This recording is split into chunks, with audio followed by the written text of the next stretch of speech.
the number one relationship goal that I think everybody, and I mean everybody, should be going after in 2023?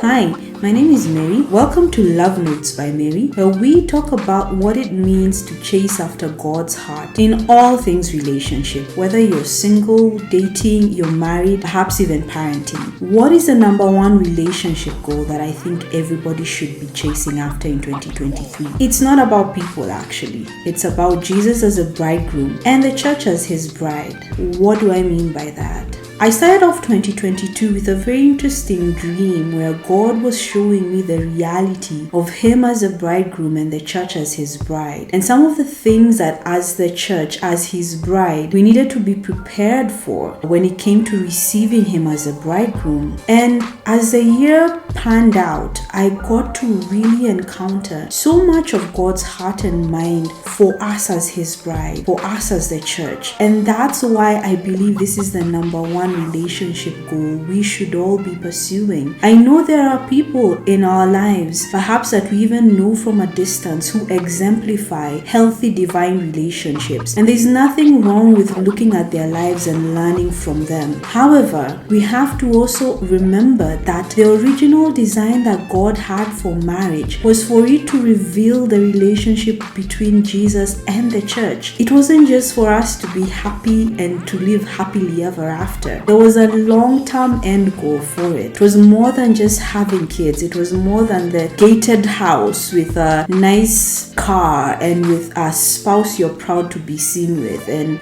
whatever else we attach to relationships. God always intended for one of the purposes of marriage to be revealing the reality of Jesus as a bridegroom and the church as his bride. And I've come to find that when you start to delve into who Jesus is as the bridegroom and who we are, even as individuals, as individual members of the body of Christ, as a bride of Christ, there's an understanding you start to gain even of what human relationships ought to look like, what marriage ought to look like, what kind of spouse, what kind of partner you need to become for your significant other. Because when all is said and done, you can have a successful relationship or marriage in the eyes of the world, but as far as God is concerned, you've not lived up to the reality of who he destined you to be as a couple. And that's the last thing you'd ever want, because there's no long-term satisfaction in that. You may get a high here and there, but at the end of your life, you're not going to be able to look back and truly say, we lived up to the full potential of what this could have been. So that's what I think the number one relationship goal all of us